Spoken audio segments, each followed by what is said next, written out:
Hello, ladies and gentlemen, and welcome back to another episode of this thing we're calling Jinder's Covers Café, which is a will-o'-the-wisp style digital apparition which pops up on your social media feed weekly or bi-weekly if I have the time to titillate and tantalise you with snippets of songs and chat about all kinds of stuff, you know, all the art and artists that have captivated and inspired me as an artist myself over the years.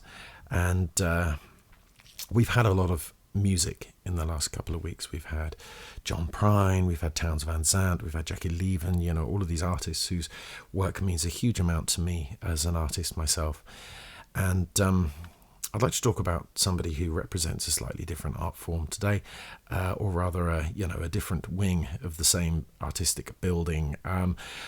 When I was a young man in my teens, back in the 90s, like most aspiring young singer-songwriters, I sought out the works of Bob Dylan and sort of dove deep into that into the well of Dylanology, I suppose you'd say. It's a difficult word to say, isn't it? Dylanology.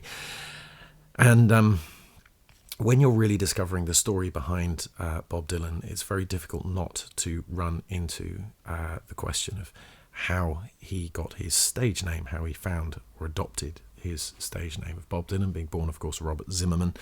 And a little bit of digging later. Of course, these were pre-internet days, so it required lots of trips to shops like Borders and Waterstones and ordering obscure books by Grail Marcus and people like that. But eventually, you know, you get to the realization that Bob Dylan chose his stage name in deference to somebody who was a big influence on him, a Welsh poet called Dylan Thomas. And as a hungry for words and music person, as I always have been, you know, I went hunting for some more information about this guy, you know, this person. I thought, you know, if Bob Dylan, who has inspired me, was inspired by this guy, you know, I need to go up the food chain and find out a little bit more about this chap. Now, Dylan Thomas was primarily a poet, but was also a voiceover artist for the BBC. He did some various sort of voiceovers for things, readings, and played parts in plays on the BBC. He was well known. He was a household name, you know, when he died. He actually died, he was the same age as me almost to the day when he died in 1953, 39 years old, which was tremendously young, really, by any yardstick. And he, you know, he's remember people talk about him being an out of control alcoholic and a womanizer and a crazy guy. But the bottom line was that, you know, all of that apart, you know, that's not things that are left behind. What's left behind is his work, and it's a tremendous body of work. Most of which he wrote when he was very young, you know, most of which he wrote before he was famous, before he was a name, and ultimately before sort of alcoholism and a rather manic and destructive lifestyle took hold of his life. But digging through his work, it reveals an absolute sort of embarrassment of riches, really. He was an incredible wordsmith and somebody who played with language like a kitten plays with a ball of wool, I've always thought. And most people remember his work like, you know, do not go gentle into that good night. Old age should burn and rave at close of day. Rage against the dying of the light. That's probably his best known work. But of course, there's so much more to him than that. People remember his long form work as well, stuff like Under Milk Wood. But I kind of think that, you know, I was talking to Amy, my fiance, the other day. She mentioned Dylan Thomas, which made me think about doing this little piece about him, and it made me think of certain aspects of his work, and one poem in particular which seems to have a resonance and it seems to be very apposite for our times at the moment, which I'm going to read to you in a moment. But something that fascinates me with Dylan Thomas is that he was fearless in terms of his use of language and in terms of the way that he bent and shaped language to his will. And I think as a writer, you know, whether it's, I mean, I'm primarily a songwriter, you know, I write other things as well. I write poetry and I write books, and I'm writing a book at the moment, should we say. In fact, I'm writing 3 books at the moment, but that's beside the point. I'm not, I wouldn't describe myself as an author, but, you know, I love words. Words are my primary sort of playground. So I think it was certainly very instructive for me when I started reading the likes of Dylan Thomas when I was younger. The way that he would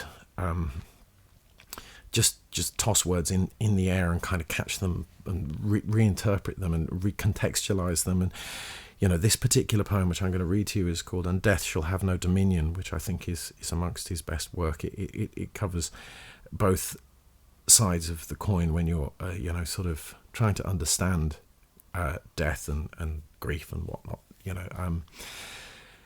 covers the physical aspect of mortality and the physical aspect of death and grief, and it also covers the spiritual aspect of it, which is the most fascinating part. And he kind of looks at it from different ways and different aspects. It's kind of like sort of shattering a crystal ball and looking at all the different sort of refractions in the different prisms as they fall.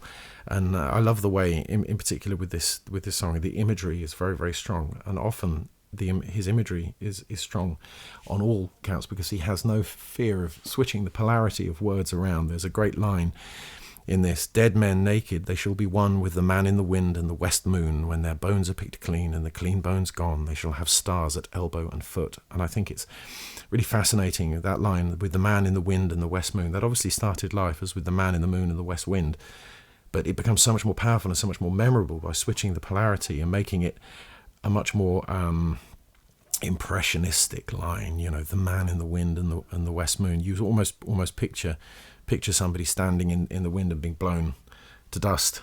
And that's imagery. I come back to wind a lot in my songwriting. There's a song called "Wilder Winds" on my last record, which talks about the wild old ways are dead and gone, blown into dust by the wilder winds, so the new world can be born again. And that's a feeling. It's not imagery that I've stolen from Dylan Thomas, but it's a feeling that this poem, or perhaps that line, evoked within me, which I sought to replicate. I sought to kind of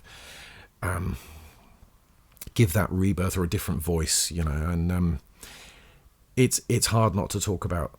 It's hard to talk about this stuff without coming across as being massively pretentious. But at the end of the day, my job is to make up songs about the way that I feel and the way that people feel, and use loads of metaphor and simile and stuff, which is immensely pretentious anyway. So it's frankly an utterly ridiculous trade, but it's something that it's the only thing I know how to do. So you're stuck with me. But this poem in particular, I just think is magnificent, and it's a wonderful look at all aspects of death and grief. And people often say about my work that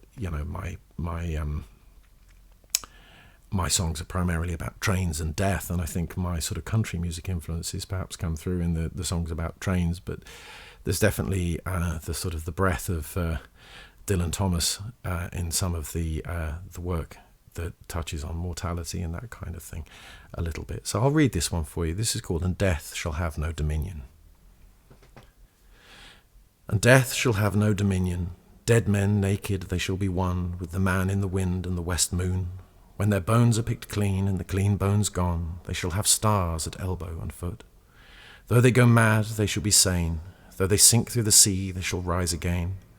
Though lovers be lost, love shall not, and death shall have no dominion. And death shall have no dominion under the windings of the sea. They lying long shall not die windily, twisting on racks when sinews give way. Strapped to a wheel, yet they shall not break. Faith in their hands shall snap in two, and the unicorn evils run them through. Split all ends up, they shan't crack, and death shall have no dominion. And death shall have no dominion. No more may gulls cry at their ears, or waves break loud on the seashores. Where blew a flower, may a flower no more lift its head to the blows of the rain. Though they may be mad and dead as nails, heads of the characters hammer through daisies, and break in the sun until the sun breaks down, and death shall have no dominion. I think those words give hope more than anything else. Certainly at a time like this, you read a poem like that, and it's kind of saying, you don't win. Death doesn't win. It's not, death is not the end, as Dylan once wrote himself. And I think as a message of resignation and hope at the same time, we have to accept some things the way they are, and other things we don't have to accept the way they are. We can interpret them in whatever way we see fit. And I think the great thing with Dylan Thomas's work is there's so much of it that you can interpret in your own way. You can kind of bend it to your will, and this is something that as writers is our birthright with language. We can bend things, we can twist things and recontextualize things and turn words inside out and reverse the polarity and make things mean what we want them to mean, or leave them wide open for other people to interpret the way they want to. I remember a gentleman came up to me at a gig some years ago and asked me. I was singing at a wedding randomly, and this chap came up to me and said, can you play the song Secondhand Shoes by Fleetwood Mac? And I said to him, I don't think I know that one. And he said, no, Secondhand Shoes, it's from Rumours. And I said, oh, do you mean Secondhand News? And he looked at me and he went, is that what it's called? I said, yeah, Secondhand News. And he went, oh my God, I spent the last 30 years thinking that song was called Secondhand Shoes. He goes, that's totally ruined it for me. That's totally changed the meaning entirely. He said, oh, well, don't worry about singing it. It's okay. It's okay. And he wandered off. And I thought, how fragile our interpretations are, but how wonderful that he was able to bend that to his will, consciously or unconsciously, and make it mean what he wanted it to mean. And, perhaps deep down somewhere he knew that it was called Secondhand News, but being called Secondhand Shoes, it meant more to him, and it worked more for him, and it kind of had more of a power for him, and ultimately you can't ask for more than that. So I ruined it for him by correcting him, but this is what we do: leave things open to interpretation, give just enough shape for people to inhabit the building of language, as it were, and decorate it, however they wish. And I think that's a tremendous honour to be able to, kind of give people that kind of thing. So thank you very much for listening. And there will be more music along very shortly. The next episode, I will be talking about the wonderful Bill Fay and singing one of his songs. So there's lots to look forward to there. But thank you for sticking with it today. I know that poetry isn't perhaps my primary forte, and it isn't the thing that I'm most associated with, but it is something that I've drawn from massively over the years, and something that's inspired me and has brought joy and a great sense of reflection on a very deep and primary level over the years, and it's a pleasure to share some with you. So thank you very much, ladies and gentlemen, and I'll see you next time.